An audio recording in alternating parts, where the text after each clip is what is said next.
I feel like the doctor from Frankenstein. She's alive.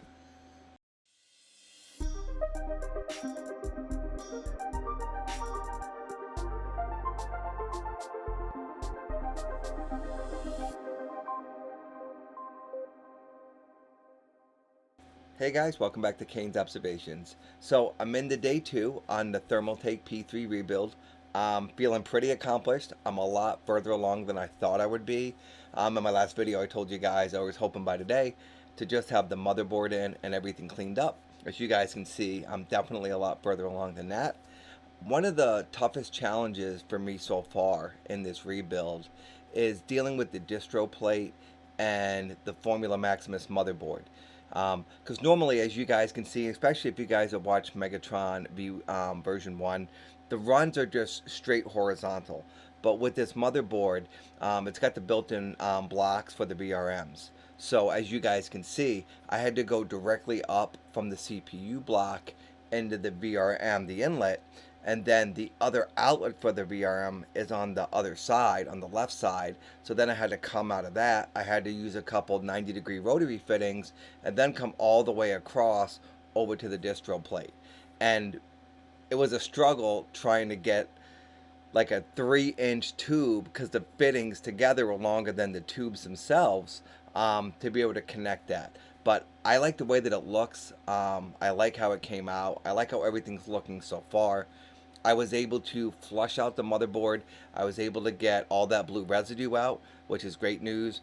On the GPU, I flushed that out for a while. Again, no blue residue came out of that. There is some stains in the acrylic. I'm hoping that maybe when I fill it with distilled water, maybe I'll run that completely through the system a bunch of times. Maybe it will start to clear up some of that. But it's not really that bad, and you can't really tell. So again, it doesn't change the aesthetics of the build at all. So that's good news. Now what I got to do is I got to put the radiators in. Now what I'm going to end up doing with the radiators, I'm going to end up putting the XE360 up top. Because the way this is set up with the distro plate on the bottom, I wanted to originally put the XE360 on the bottom, kind of like I did in Megatron 2.0. But I can't do that in here because then it covers up the inlet and the outlet on the distro plate, because it's too high. So unfortunately, I'm going to have to put the Hardware Labs GTS Black Ice Nemesis Edition on the bottom, and I'm going to go ahead and I'm going to put the EKWB XC 360mm radiator on the top, and I'm going to have the fans on both exhausting out. That's how I have them set up on Megatron 2.0, and my temperatures are phenomenal, and everything works great there. So I'm really excited where I'm at.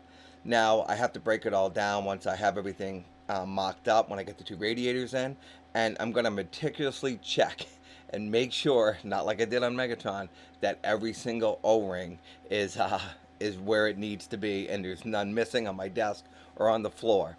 So I did have to use one EKWB black nickel rotary fitting up by the VRM on the left hand side. Most everything else is bite ski. I wanted to keep everything bite ski with the gunmetal gray, because I think it looks great, but I don't think it throws the build off at all by having that one rotary fitting there. I still think it looks phenomenal, especially compared to what it looked like before. It was a complete disaster. Now I did have to order 3 more Thermaltake fans, and they won't be here till Friday. So I'm gonna have to wait to mock up the top radiator until those fans get here, but I do have 3 fans here now, so I can get the bottom radiator mocked up today or hopefully tomorrow. But I'm pretty excited. I think it looks good. Obviously, it reminds all of us of Megatron 1.0, but I think he's going to be really excited about it, and I think he's really going to love it. So I want to share it with you guys. Guys, please post down in the comments below. Let me know what you guys think so far of the build.